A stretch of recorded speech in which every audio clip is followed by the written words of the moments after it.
पश्चिम महाराष्ट्रातल्या सांगलीमधून आपण बातमी बघतोय ती म्हणजे सांगली जिल्ह्यातले आमदार संभाजी पवार बंडाच्या पवित्र्यात आहेत। जिल्ह्यातले भाजपचे सर्वच प्रमुख पदाधिकारी राजीनामा देण्याच्या तयारीत आहेत। पक्षातल्या निष्ठावानाला उमेदवारी देण्याची मागणी करण्यात येते। संजय पाटील यांच्या संभाव्य उमेदवारीला त्यांचा विरोध आहे। भाजप नेते नितीन गडकरी यांच्याकडे ही मागणी करण्यात आलेली आहे।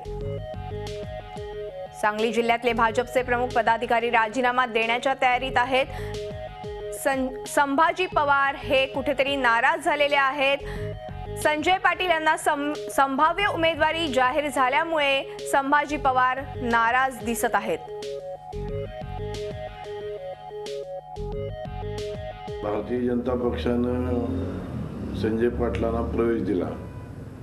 प्रवेश देण्याबद्दल फारसा विरोध नाही आहे, पण दिलेल्या प्रवेशाला लगेच बक्षीस म्हणून दुसऱ्या दिवशी त्याला लोकसभेचं तिकीट द्यायचं हे कुणालाही आवडलेलं नाही आहे।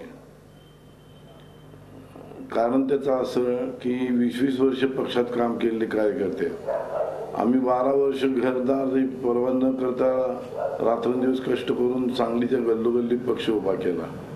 असं असताना आम्हाला एका साध्या चौकशीने सुद्धा बोलवता परस्पर एवढा मोठा निर्णय जाहीर करणं हे कुणालाही आवडलेलं नाही आहे आणि म्हणून सर्व पदाधिकारी राजीनामा देण्याच्या तयारीमध्ये आहेत। प्रसंगी वेळ पडली तर मी सुद्धा राजीनामा देणार आहे। आपण बघतोय संभाजी पवार नाराज झालेले आहेत। ते भाजपचे जिल्ह्यातले भाजपचे सर्वच प्रमुख पदाधिकारी राजीनामा देण्याच्या तयारीत आहेत। पक्षातल्या निष्ठावानाला उमेदवारी देण्याची मागणीही करण्यात येते। संजय पाटील यांच्या संभाव्य उमेदवारीला त्यांचा विरोध आहे आणि म्हणूनच संभाजी पवार हे नाराज झालेले आहेत। भाजप नेते नितीन गडकरी यांच्याकडे ही मागणी करण्यात आलेली आहे।